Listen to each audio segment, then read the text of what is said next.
అస్సలాముఅలైకుం hi hello welcome to my channel అండి. ఈరోజు మార్నింగే వెళ్ళేసి మా ఆయన ఫ్రెష్ కాయగూరలు తీసుకొని వచ్చారు రైతు బజార్ నుండి. చూస్తున్నారా ఏమేమి తెచ్చారనేటివి చూపిస్తున్నా. నేను కొత్తిమీర తీసుకొని వచ్చారు, మెంతం కూర తీసుకొని వచ్చారు, పుదీనా తీసుకొని వచ్చారు, కాలీఫ్లవర్, అల్లము. మాకైతే ఇంకా ఇక్కడ అల్లం అనేది కొద్దిగా పర్వాలేదు, బాగా ఇస్తారు. అన్ని కాయగూరల కన్నా మాకు అల్లం బాగా ఇస్తారండి, కొద్దిగా తక్కువ ప్రైస్ అనమాట. అల్లము, బంగాళదుంపలు. మా ఊర్లో అయితే ఇంకా మా రాయలసీమలో అయితే ఇంకా ఉర్లగడ్డలు అంటారు, ఇక్కడ కోస్తాలు అయితే ఇంకా బంగాళదుంపలు అంటారు. మా సైడ్ రాయలసీమలో అయితే ఉర్లగడ్డలనే అంటారు, ఇప్పటికీ అదే మాట అంటారు, ఉర్లగడ్డలు. మా రాయలసీమలో అయితే పచ్చిమిరపకాయలు అంటారు దీళ్ళను. ఇక్కడైతే ఇంకా కోస్తాలో ఏమంటారమ్మా? మిరపకాయలు. చూడండి అన్ని ఫ్రెష్గా తీసుకొని వచ్చారు. ఇప్పుడు ఇవన్నీ నేను అన్నీ సపరేట్ చేసేసి ఒక కవర్లో వేసి ఏ వస్తువులు ఎక్కడ పెట్టాలో అవన్నీ ఇంకా ఎత్తిపెట్టేయాలా. ఇవి ఎత్తిపెట్టడానికనే నాకు 1 గంట దగ్గర అవుతుంది పని. ఫ్రెష్ కాయలు కదా, అందుకనేసి జాగ్రత్తగా అన్ని దాయాలా. టమాటా పళ్ళు మాత్రం అంత పెద్ద సైజుగా అయితే కాదు. టమాటా పళ్ళు అయితే బాగానే ఉన్నాయి, ఫ్రెష్గా ఉన్నాయి. కాకపోతే ఇంకా పెద్దవి కాదు, సైజు స్మాల్ సైజు, చిన్నవి.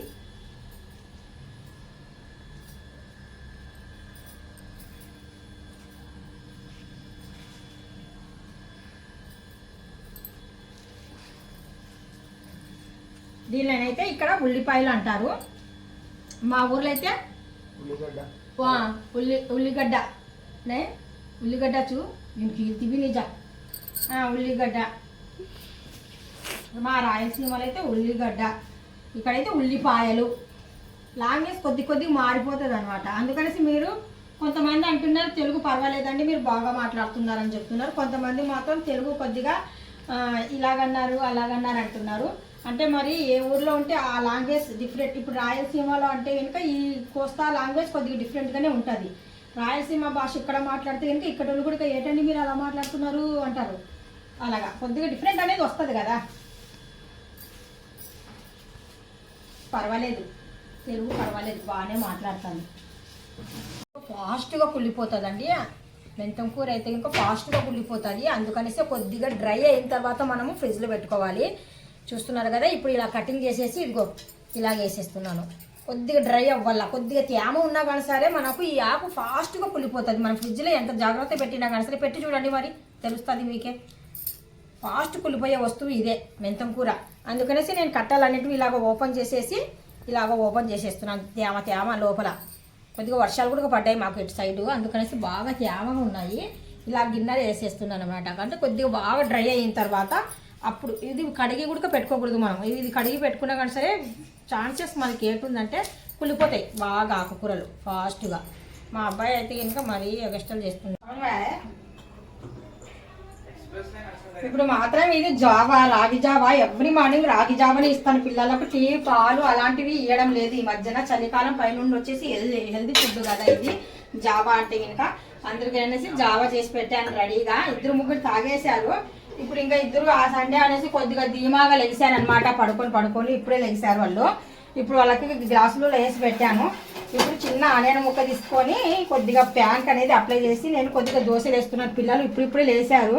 ఈ పాటికి నా పని సగం పని అయిపోతుంది. వాళ్ళు లేగంటారా అని చెప్పినా కానీ సరే లేగలేదు. ఇప్పుడు లేచి టిఫిన్ కోసం కూర్చున్నారు. ఇప్పుడు వాళ్ళ కోసం నేను ఫాస్ట్గా టిఫిన్ చేస్తున్నాను రెడీగా. దోశ వేస్తున్నాను. మా అబ్బాయి మాత్రం ఆమ్లెట్ దోశ అంటే ఎగ్ దోశ అడుగుతున్నాడు.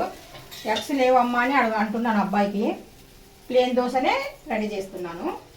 పక్కన మాత్రం వాషింగ్ మిషన్లో బట్టలు వేసాను. చూడండి బట్టలు కూడా పక్కన అవుతున్నాయి. మాకు 3 రోజుల నుండి పెద్ద వర్షాలు. అటు చూపించాము ఒకసారి. 3 రోజుల నుండి మాకు మంచి వర్షాలు అనమాట. అందుకనేసి బట్టలు ఉత్తుకొని మేము బయట అంటే ఎండ లేదు కదా, మరి ఇంట్లోనే అటుపక్క ఇటుపక్క 2 ముక్కలు అలా వేసుకుంటున్నాం. బట్టలు 2 తగిలించుకుంటున్నాము గాలి కారిపోతాయి అనేసి. ఇప్పుడు కొద్దిగా వాతావరణం అనేది కొద్దిగా కూల్గా ఉంది. వర్షం అయితే పడడం లేదు. ఫస్ట్ నుండి మాకు చలికాలం కదా, పైనుండి చినుకులు. మాకు 3 రోజుల నుండి మంచి తుఫాను. ఇప్పుడు ఇటు పక్క దోశ అనేది నాకు రెడీ అయిపోతుంది. ఇంకా ఈరోజు సండేనండి. అసలు సండే అంటే ఇంకా మరీ ఖాళీ ఉండదు ఇంట్లో. పని అనేది ఫాస్ట్ చేసుకోవాలా. ఈ పిల్లలు అసలు లేగారు, మార్నింగ్ లేగంటారా అంటే ఇంకా చల్లేస్తుంది అనేసి అలా పడుకుంటారు. నేను అలా కాదు, నేను ఎవ్రీ మార్నింగ్ లేచి ఫస్ట్ నమాజ్ చేసుకొని కొద్దిసేపు ఖురాన్ చదువుకొని మా రేయో చూపించు. రేయో రేయో బేటా కొనే. ఒక్కొక్కళ్ళకి 2 దోశల కన్నా ఎక్కువ తినరు. ఎందుకంటే నేను కామన్గా ఎక్కువ దోశలు ఇడ్లీలు టిఫిన్ అనేది పెడుతూ ఉంటాను ఎవ్రీ మార్నింగ్. అందుకనేసి ఇలాగ దోశ తిని బాగా అలవాటు.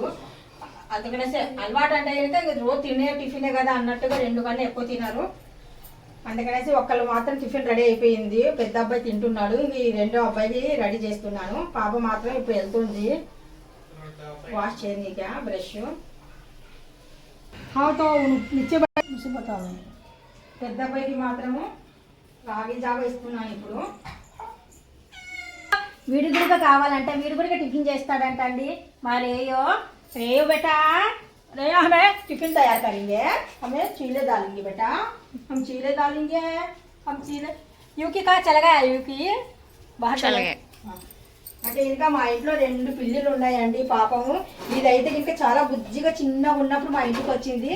అయితే ఇంకా నేను వీడిని వదలకుండా అలా జాగ్రత్తగా చూసుకుంటున్నాను. రేయో చీల దాలింగే ఫోటో నికాలో తమ్నెల్ నికాలో ఏవి.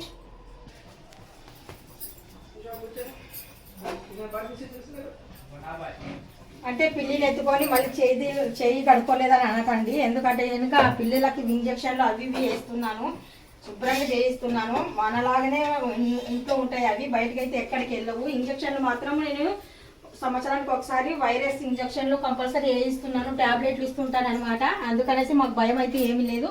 ఎత్తుకుంటుంటాం, పట్టుకుంటుంటాము, తినిపిస్తుంటాము. కొద్ది జాగ్రత్తగా ఉండాలి కంపల్సరీగా. ఇది ఇంట్లో పిల్లి కదా, మేము హాస్పిటల్కి తీసుకెళ్ళి ప్రత్యేకంగా, అది కూడా గవర్నమెంట్ హాస్పిటల్కి వెళ్తే కనుక అంతగా బయట నుండి కొని తీసుకొని రండి మేము చూస్తామని చెప్తున్నారు. అదేదో ఇంకా ప్రైవేట్కి వెళ్ళిపోతే బెటర్ కదా, అందుకనేసి ప్రైవేట్ హాస్పిటల్కి తీసుకెళ్ళిపోతాం. దానిలకు గవర్నమెంట్ హాస్పిటల్కి అయితే తీసుకెళ్ళడం లేదు, ప్రైవేట్గా చూపిస్తున్నాను. ఒక్కొక్కసారి ఇంజక్షన్ 1300 1400 అలాగా. అంటే ఒకటి మాత్రం ఆ పిల్లిని ఏమైనా అటాచ్ చేసినా కానీ సరే దానికి వైరస్ రాదు. అవి వచ్చి మమ్మల్ని ఏమైనా గోర్లతో చేసినా కానీ సరే మాకు కూడా ఏది ఎఫెక్ట్ అవ్వకూడదు. అలాగే ఇంజక్షన్లు ప్రైవేట్గా మేము ఇస్తున్నామండి పిల్లిలకి. 2 ఉన్నాయి మా దగ్గర, 2 పిల్లిలకు మేము అలాగే చూసుకుంటున్నాము. దానిలో ఫుడ్ కూడా ప్రత్యేకంగా ఏది పడితే అది పెట్టడం లేదు. బిస్కెట్స్, క్యాట్ బిస్కెట్లు ఉంటాయి కదండి, అవి ప్రత్యేకంగా మటన్ తీసుకొని వచ్చినప్పుడు మటను ఇలాంటివి బాగా అంటే కేర్గా, అంటే మన ఇంట్లో పిల్లలకి మనం ఎంత కేర్ తీసుకుంటున్నామో వాటికి కూడా నేను అంతగానే కేర్ తీసుకుంటున్నాను. అంటే మనం ఉన్న బడ్జెట్లోనే, మరి ఏమో పెద్దగా ఉందేమో అనుకుంటారేమో, అలాగే అయితే ఏం కాదు. రోజువారీ కూలి పని చేసుకొని బతికేటోళ్ళమే, పెద్దగా ఉండేటోళ్ళం అయితే ఏం కాదు. రోజు వండుకోవాలి, ఇలాగా రోజు తినాలా, పనికి వెళ్ళిపోవాల్సిందే. అంటే నేను కాదు, మా ఆయన కంపల్సరీ వెళ్ళాల్సిందే. అతను వెళ్తేనే మాకు కడుపు నిండుతుంది 3 పూట, లేకపోతే లేదు.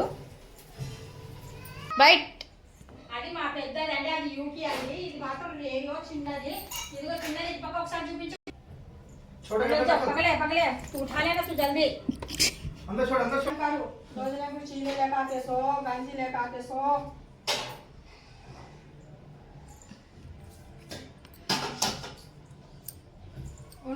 रियाज जो पिया ही नहीं फिसल जाती है, ये तो खुद उठा ले सकती हूँ मैं. ఇందాక ఎత్తుకున్నాను కదండి మా రేయో. ఇదైతే ఇంకా యూకి, ఇది యూకి బేట. ఇది వచ్చేసి మా ఇంటికి 2 సంవత్సరాల పైమాట అండి. చాలా బుద్ధిమంతుడు వీడు. నమాజ్కి అయితే ఇంకా 3 గంటలకు తహజుద్ నమాజ్కి వచ్చేసి కేకలు వేస్తుంటాడు. అంటే ఎక్కడికి వెళ్తాడు అనుకుంటారా, నైట్ అయితే ఇంకా షికార్కి వెళ్తాడు వీడు. 1 గంట షికార్కి వెళ్ళేసి మళ్ళీ వస్తాడనమాట. అప్పుడు తహజుద్ నమాజ్ కరెక్ట్గా లేగుస్తాను. వీడు వచ్చి అరుస్తాడు కదా, అప్పుడు లేగుస్తాను. అలారం ఉన్నా కానీ సరే నేను లేగను, ఆఫ్ చేసి పడుకుంటాడు. వీడు వస్తే ఇంకా ప్రత్యేకంగా లేగల డోర్ తీయాలి. అందుకనేసి హాయ్ బోల్ బేటా, హాయ్. వీడియో నచ్చినట్టుగా అయితే లైక్ చేయండి, షేర్ చేయండి, కామెంట్ చేయండి. Bye bye, see you, Tata.